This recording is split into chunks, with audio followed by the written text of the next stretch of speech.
Добре драги ученици, во денешната учелница кај вашиот виртуелен наставник Игор Богдановски. Денес тој за вас подготви серија од 3 меѓусебно поврзани видео лекции во кои ќе се разработува наставната содржина, решавање на проблеми со користење на размер.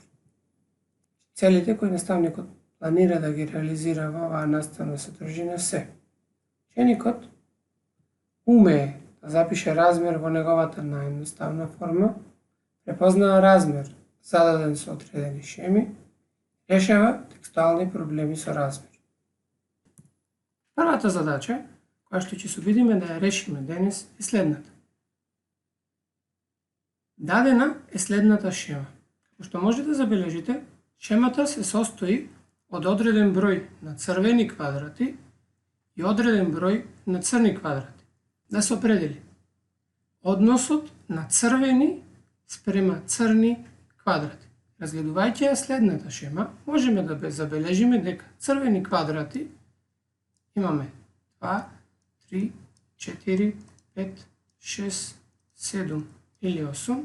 Значи имаме црвени квадрати имаме 8 спрема црни квадрати имаме 1, 2, 3, 4, 5, 6, 7, 8, 9, 10, 11, 12. Значи, забележувате дека имаме 12 црни квадрати.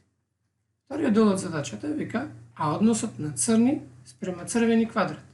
Како што видовме, имавме 12 црни, а додека имавме 8 црвени квадрати. На овој начин напомнуваме дека многу е битен редоследот на барањата во задачата. Во првиот случај ни се бараше бројот на црвени наспрема црни, а во вториот дел од задачата ни се бараше црни наспрема црвени квадрати. Третото барање од задачата ни се бара односот на црвени квадрати спрема вкупниот број на квадрати. Вкупниот број на квадрати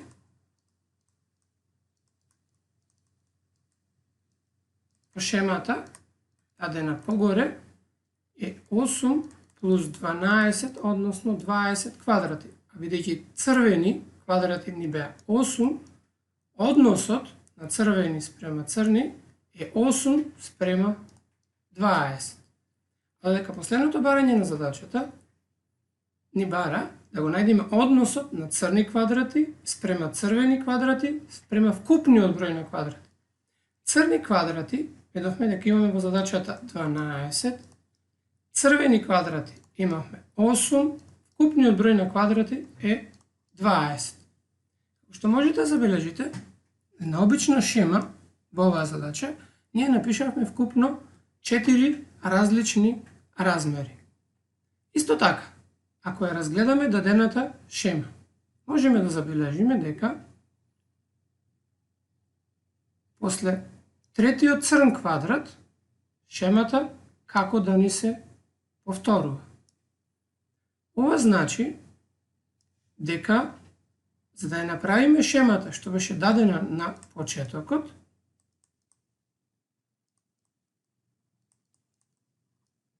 ние вкупно требаше да направиме 4 групи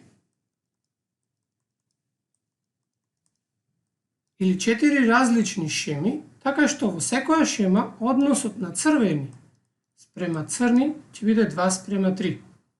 Затоа што е размер и што е заклучокот од претходната задача, ќе разгледаме на неколку примери. Како што видовте, во претходната задача, односот на црвени спрема црни квадрати беше 2 спрема 3. Но, ова беше во една шема. Што ако јас нацртам уште 2 црвени и уште 3 црни, тогаш во втората шема јас ќе имам вкупно, че ако успеам да ги соберам деловите, ќе имам 4 црвени делови, односно 6 црни делови. На овој начин можеме шемите да ги продолжуваме до потребниот број или до потребниот број на квадрати што треба да ги искористиме. Например, ако последната шема ја помножиме по 3, ќе добиеме 12 црвени и 18 црни. Значи во шемата што ја добивме имаме вкупно 30 квадрати.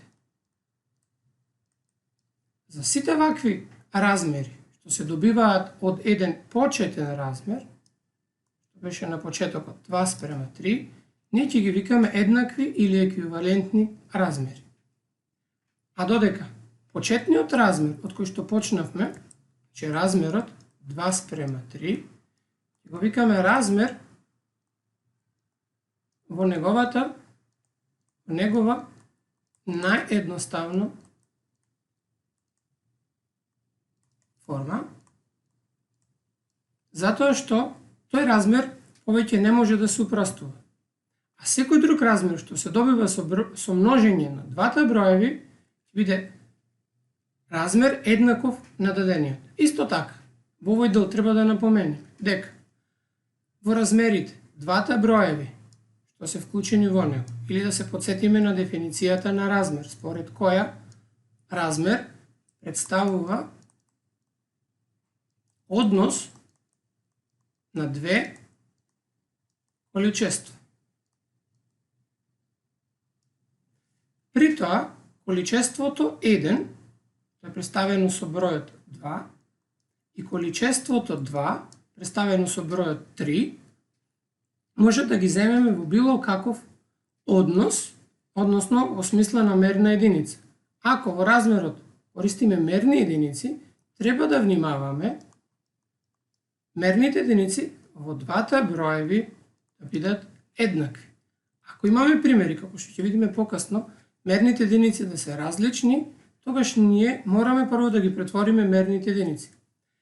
Како поврзување на тоа што го имаме учено претходно, и напомнував дека делењето на броевите всушност значи и нивно запишување во форма на дробка. А тоа значи дека секое проширување на дробката, во случајов со 2, ни дава нов размер, кој што е еднаков на почетниот, затоа што и дробката од која што се доби е еднаква.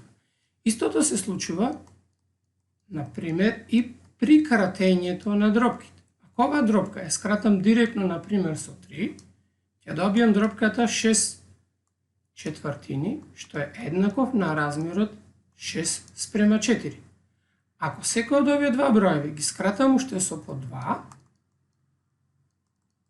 ќе добиеме размер што е 3:2, што е размер еднаков на почетниот размер 18:12 или запишен како дробка 18:12. Ова што сега го дискутиравме, ќе го разгледаме на следниот пример. Петар рекол дека во неговото оделение на секој 3 девојчиња има 4 момчиња и дека во неговото оделение има помалку од 30 ученици. Колку девојчиња има во неговото оделение? По текстот на задачата имаме дека Петар во неговото оделение има некаква си правило на момчиња и девојчиња која вика дека на 3 девојки во оделението одговараат 4 момчиња.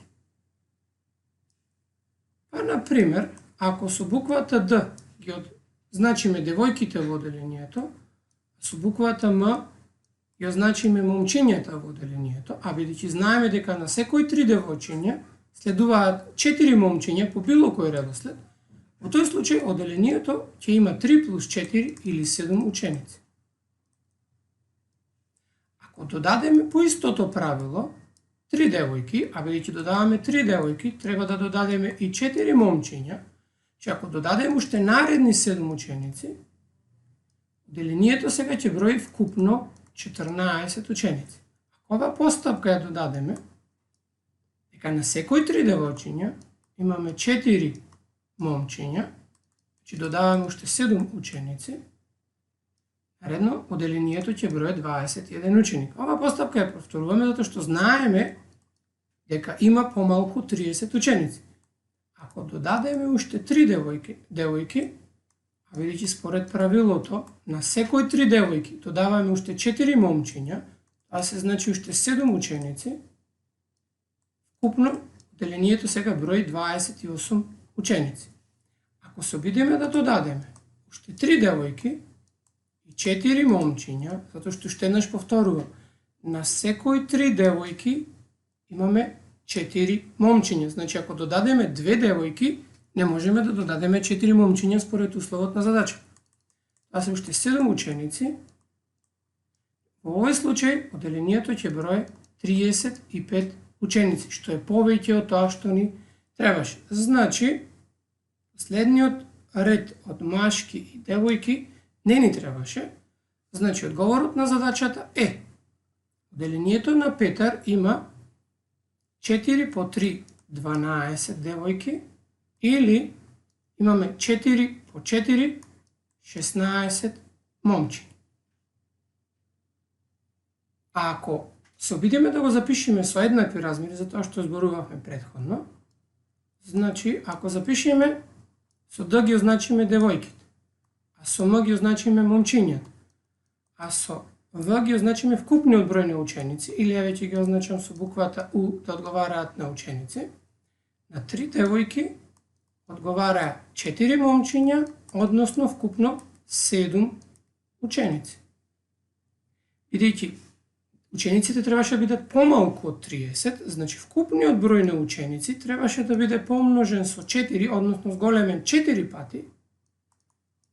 И ако ги зголемиме за толку секој од елементите во училница, ќе добиеме дека имаме 12 девојки, 16 момчиња и 28 вкупно ученици, затоа што кога би помножиле со 5 или би зголемиле вкупниот број за 5 пати, односно би направиле 5 таниза, би добиле дека оделението има 35 ученици. А со тоа, оваа задача ја решивме. Наредниот пример што ќе го разгледаме е следниот и во кој што ќе треба да се обидиме да научиме како најлесно да запишеме размер во неговата наједноставна форма. Задачата е следна. Вашето оделение сака да го декорира училиштето со балони. Вие имате на располагање вкупно 420 сини и жолти балони, од кои 180 се жолти. Барањата во задачата се следни. Колкав е односот на сини наспрема жолти балони, колку најмногу еднакви букети од балони можете да направите, по колку жолти и сини балони ќе има во секој од букетите. Значи, во оваа задача и во голем број текстуални задачи, прв чекор е всушност разбирање задачата. Ако при првото читање не успеете да ја разберете задачата, односно барањата во задачата, прочитајте ја уште еднаш. И ако при второто читање не ја разберете, прочитајте ја и трет пат задачата.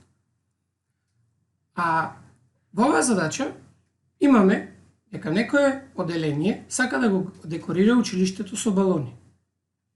Имаме вкупно 420 сини, значи имаме сини и имаме жолти и балони. Дека ќе пишеме кои ќе ни треба вкупно балони. Значи, знаеме дека имаме вкупно 420 балони, делот вкупно е всушност сини плюс жолти балони, кои што знаеме дека се 420. Знаеме дека 180 од балоните се жолти,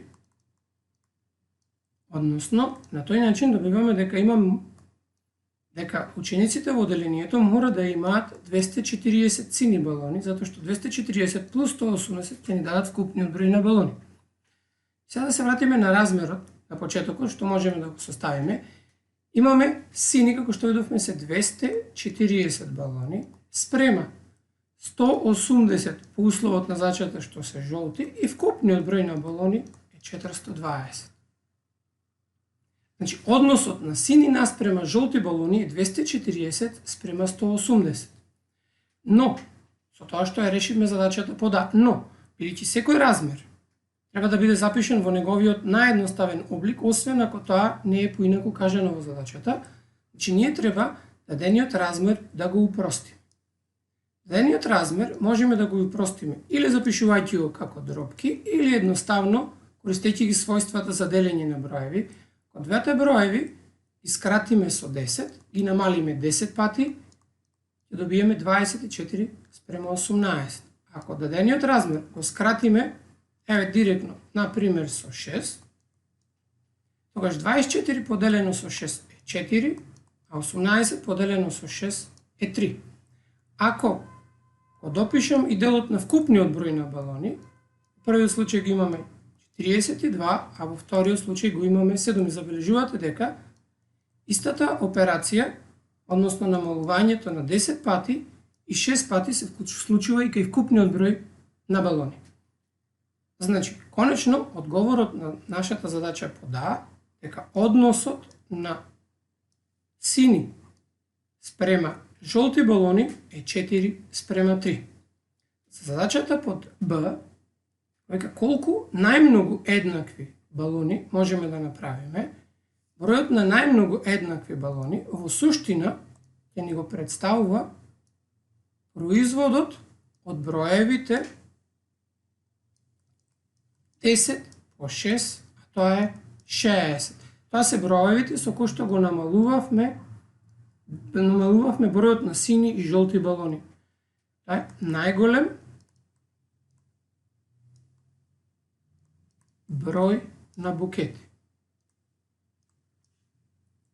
И при тоа, одговорот што го добивме е 7, а тој одговор всушност ни е одговорот на задачата под С, колку жолти и колку сини балони ќе има во секој од букетите. Значи, секој букет ќе има 7 балони, од кои 4 се сини, а 3 се жолти. Исто така, морам да напомнам тука, дека за да го најдеме, постои друг начин, значи, за да го најдеме најголемиот број на букети, кога учевме за НЗД и НЗС, спомнавме дека ако двата броеви во размерот или запишани како дробка 240 врз 180, дробката можеме да скратиме во нескратлива или во размер во наједноставна форма ако поделиме и броителот и именителот или двата броеви во размерот со најголемиот заеднички делител на двата броеви во размерот или броителот или именителот ако размерот го запишеме како дробка. И решението ќе биде 4 спрема 3. Значи, НЗД на двата броеви, в случајот на 240 и 180, е точно 16. За да видиме како можеме да го примениме ова што сега го објаснавме, ќе разгледаме следната задача. 24 ученици можат комотно да седнат на 6 клупи. Првото барање, каков е односот на ученици наспрема клупи? Значи во задачата имаме ученици наспрема клупи.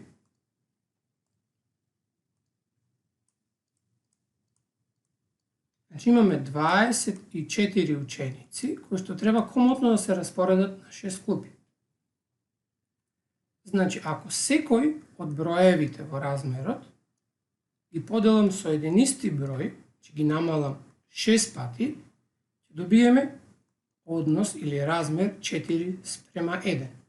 Тоа значи дека на една клупа комотно може да седат 4 ученици. Со што го одговоривме барањето А во задачата. Барањето Б во задачата бара, ако училиштето има 32 клупи, колку ученици можат комотно да седат на нив? Сега во овој дел задачата можеме да почнеме со тоа што го знаевме на почетокот, но можеме да почнеме и со тоа што го добивме. Знаејте дека имаме два еднакви размери. Сега ќе почнеме со тоа што го добивме. Значи, ученици спрема клупи. Напомнувам, односот може да го запишете во обратен редослед, може да запишете клупи спрема ученици, но треба да внимавате кој дел ќе го пишете под кој. Ако добивме дека на 4 ученици одговара една клупа. Ако училиштето има 32 клупи, треба да најдеме колку ученици може да седнат на клупите. Во овој случај се запрашуваме како можеме од бројот 1 да стигнеме до бројот 32. Многу едноставно, ако помножиме со 32. Ако бројот 4 го помножиме со 32, ќе добиеме 128. Значи, одговорот од Б, ако училиштето има 32 клупи, може да се сместат комотно 128 ученици, со што го решивме и делот под Б. За делот под С во задачата, ако училиштето треба да смести 100 ученици од соседното училиште, тоаш колку од овие 32 клупи ќе му требаат на училиштето? Повторно ќе почнеме со почетниот размер, или тој што го добивме, че тоа беше 4 спрема 1. Ако училиштето треба да смести 100 гости, значи 100 ученици, сега треба да го најдеме бројот на потребни клупи. Значи сега треба очигледно дека треба размерот да го прошириме или изголемиме, односно да ја продолжиме низата. Треба да ја продолжиме со 25. 4 по 25 ни дава 100, значи треба да ја зголемиме 25 пати. 1 по 25 е 25. Значи, ако училиштето има 100 гости, тогаш тие може да ги распоредат 25 клупи. Со што го решивме делот С во оваа задача. Во наредната задача, сега ќе зборуваме за тоа што ја спомнав на почетокот, како ќе се справиме со ситуација кога ќе ни бидат дадени мерни единици за фатнина, за течност, во случајов литар и милилитар. Задачата е следна. Според упатството кое се наоѓа на едно шише со течно ѓубриво, пишува дека 200 милилитри од течното ѓубриво треба да се раствори со 10 литри вода. Барањето подаа следно. Колку литри вода треба за да можам да растворам 75 милилитри од течното ѓубриво? Значи, почнуваме исто како претходните задачи. Значи имаме ѓубриво спрема вода. Според упатството, тоа се раствора така што 200 мл од едното, значи од ѓубривото, се раствора со 10 литри вода. Но во овој случај наидуваме на проблем. Како што знаеме, кога пишуваме размер, например размерот 2 спрема 3, знаеме дека размерот представува неименуван број, односно, по потреба од двете страни на размерот, ние можеме да додадеме било кој број, но при тоа треба да внимаваме или мерна единица. Например, ако додадеме 3 килограми, тоа од другата страна мораме да пишеме мерна единица што е во килограм. Во нашиот случај, лево имаме милилитри, а десно литри. Значи сега во овој случај сме исправени пред предизвик. Како да претвораме? Дали литрите во милилитри или милилитрите во литри? Двете опции ќе ви доведат до исто решение. Еве, например, нека ги претвориме милилитрите во литри. Во тој случај ќе добијаме 0,2 литри спрема 10 литри. Сега, како што напомнав претходно дека размерот е неименуван број, значи имаме 0,2 спрема 10. Но, сега да се вратам на претходниот пример, според кој размерот е запишен во наједноставна форма ако двата броеви во размерот се цели броеви, односно природни броеви. За тоа да се случи, треба и левата и десната страна, значи двата броеви во размерот да се помножат со 10 и да добиеме размер 2:100. Но бидејќи овој размер не е во неговата наједноставна форма, ќе ги преполувам двата броеви, односно ќе делам со 2 и ќе добием размер однос 1:50. Значи, оно што го пишуваше на шишето на упатството за течното ѓубриво за користење е дека 1 милилитар од течното ѓубриво ќе се раствори со 50 милилитри вода.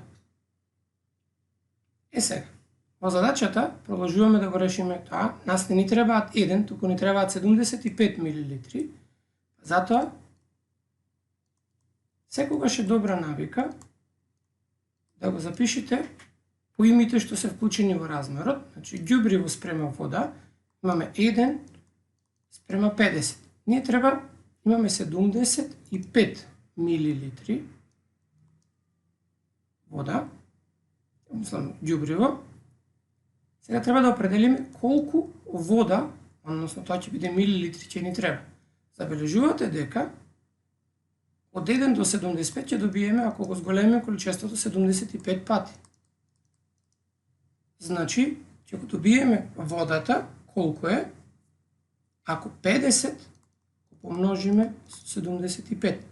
И при тоа ќе добиеме 5 по 75 по 10, а тоа е 300, значи ја користам техниката за множење, 5 по 75 е го дуплирам бројот, па го преполовувам, значи бројот дуплиран е 750, па наполу е 375 по 10 или 3750 милилитри. Значи, одговорот на задачата под А е дека ако имам 75 милилитри од течното ѓубриво кое што треба да го растворам, за да го растворам ќе ми требаат 3750 милилитри вода или 3 литри и 750 милилитри. А за задачата под Б вика дека колку треба да се земе од течното ѓубриво за тоа да се измеша според упатството со 2,5 литри вода. Значи сега имаме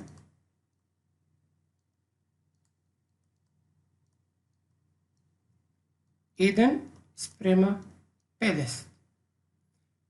Но сега имаме во овој дел 2,5 литри. Или, ако ги претвориме, сега треба да добиеме од другата страна колку литри ѓубривото. Но бидејќи литри, подежелно е сега да претвориме во милилитри и ќе добиеме 2500 милилитри. Во тој случај, бројот што ќе го добиеме за ѓубриво биде во милилитри. За таа цел 50 треба да го помножиме со 50 за да добиеме 2500, значи 1 ако го помножиме по 50 или го зголемиме 50 пати, ќе добиеме дека 50 мл од течното ѓубриво треба да се растворат со 2,5 литри или со 2,5 литри вода.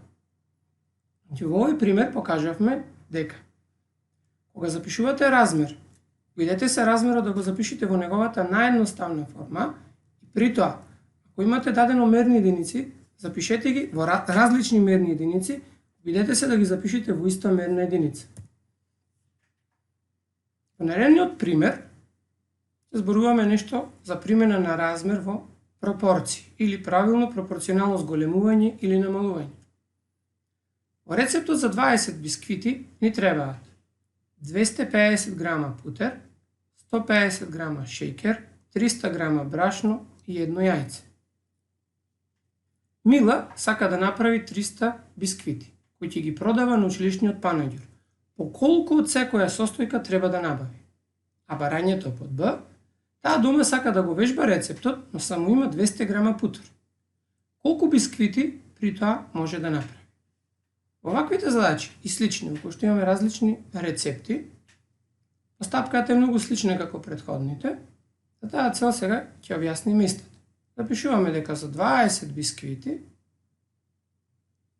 ни требаат 250 грама путер, 150 грама шејкер, 300 грама брашно и 1 јајце. Но Мила сака да го направи рецептот за 300 бисквити.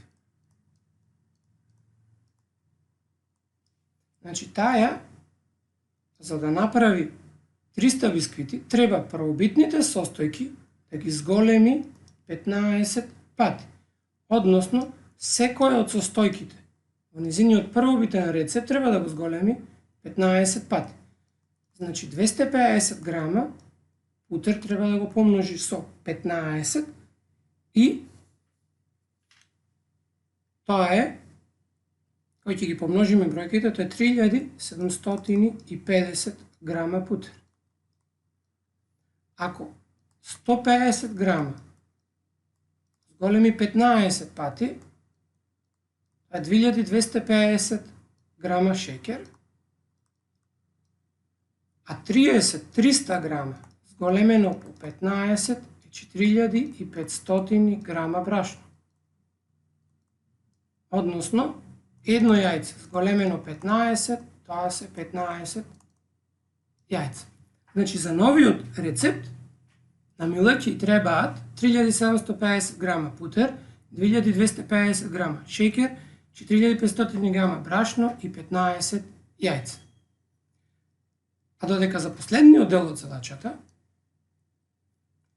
ќе искористиме само еден дел од рецептот. И при тоа можеме да постапиме на следниот начин. Значи, ако имаме 200 грама путер, со него можеме да направиме или ние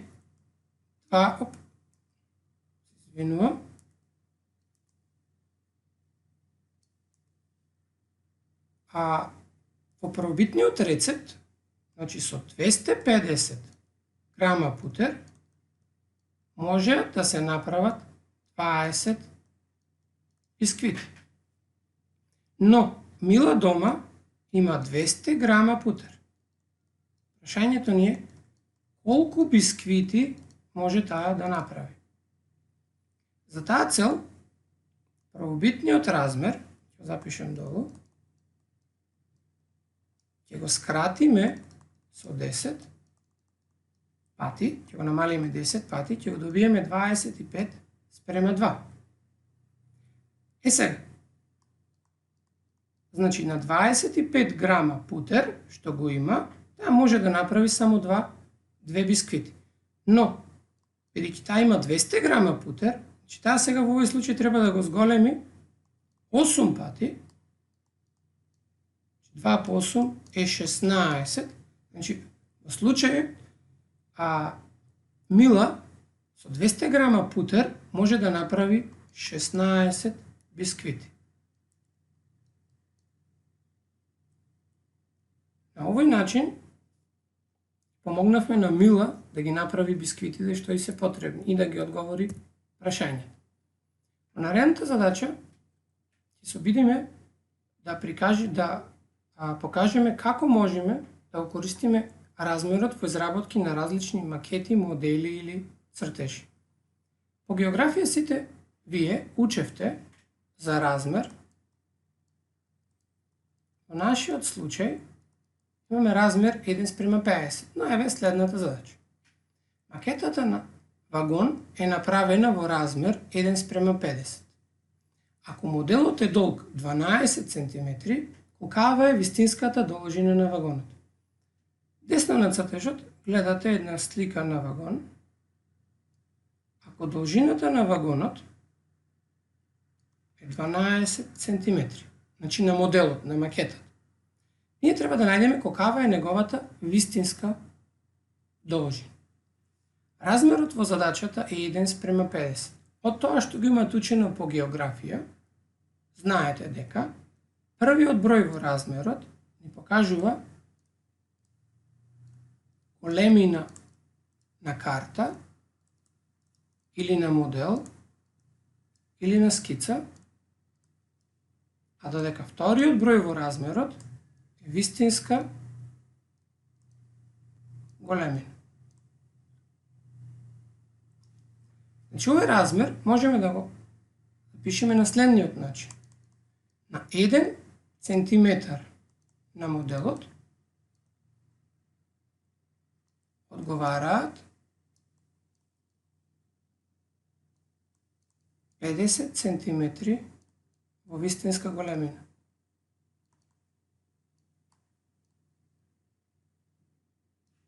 Значи, ако го пишеме размерот како 1:50, и ако моделот знаеме дека е долг, веќе пишам должина, дека тој е долг 12 сантиметри, мерната единица не ја пишувам, знаеме дека мора да биде и во вистинска големина 12, ако помножиме со 12 или зголемиме 12 пати, 50 по 12 не 600. Значи, ако моделот е долг 12 см, тогаш вистинската големина е 600 см или 6 метри. 12 см одговараат на 600 см. Или това е 6 метри. Задачата под Б е каде ако вагонот е широк, значи ширината на вагонот, сега вистинска ширина е 4 метри, треба да најдеме колкава е ширината на моделот. Повторно ќе го искористиме почетниот размер, кој што е 1:50. Сега, значи, уште еднаш повторувам, првиот дел е големината на моделот, а вториот број ја кажува вистинската големина. Сега во нашиот случај дадена е вистинската големина, која што е 4 метри. Од тоа што го знаеме до сега, знаеме дека тоа што ќе го добиеме за размерот од левата страна ќе треба да биде истото во метри. За таа цел, метрите ќе ги претвориме во центиметри и тоа ќе не бидат 400 центиметри. Сега, бидејќи рековме дека нема да зборуваме за мерни единици, ама ќе се подразбира дека моделот ќе биде изразен во центиметри, се прашуваме како можеме од 50 да дојдеме до 400. Колку пати е зголемен број од 50 да се добие 400? Тоа е 8. Ако 1 зголемиме 8 пати, добиеме 8 случајот центиметри. Значи, ако вагонот е широк 4 метри, на моделот таа големина ни е представена со 8 центиметри. На овој начин, со оваа задача покажавме како можеме практично да го искористиме размерот, односно односот на два броеви во намалување или во зголемување. Нешто што го учивте и по географија. Задачата е примена на размер во практични ситуации кога треба да поделите одредена сума, одредена количина во некаков си размер. Задачата е следна. Елена, Симона и Емил поделиле одредена сума на пари во однос 2:4:3. Ако Симона добила 80 денари, колку добил секој од нив? Колкава е вкупната сума на пари која ја поделиле? Колкав дел од вкупната сума на пари добил секој од нив? Слично како во претходните задачи, пожелно е, практично и препорачливо да ги запишите сите инволвирани во случајов ученици кои го имаме во задачата. Елена, Симона и Емил делеле одредена сума на пари. Сега ќе пишам вкупна сума пари.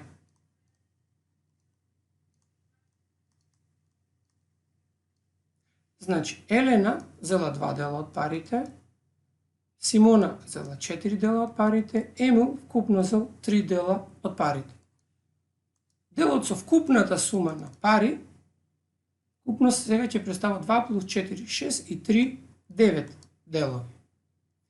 Знаеме дека по условот на задачата Симона добила 80 денари. Во тој случај се запрашуваме како може Симона од незините првични 4 делови да добие 80 денари. Е многу едноставно, таа го зголемила првобитниот дел 20 пати. Тоа значи да не ни се расипи размерот, растори размерот, секој од учесниците, па вклучувајќи и вкупната сума на пари, треба да зголемиме 20 пати. 2 по 20 е 40 денари. Елена. Емил би добил 60 денари, или вкупната сума на пари е 180 денари, што е всушност 40 денари, плюс 80 денари од Симона, плюс 60 денари од Емил. Значи, на тој начин определивме колку добил секој од нив и која е вкупната сума на пари што ја поделили.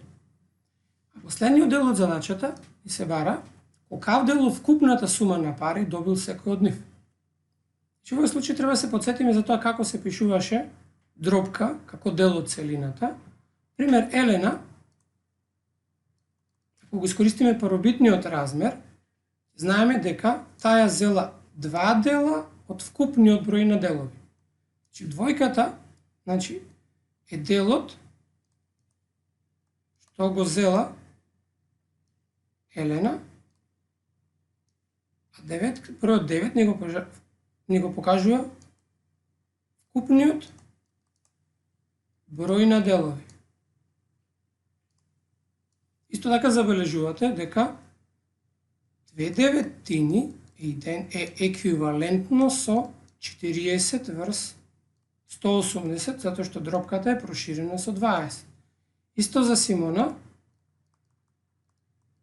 незиниот дел е 4 деветини, затоа што таа дела 4 од 90, или, ако ја прошириме, или рековме со 20, таа зела 80 од вкупно 180 денари, и Емил,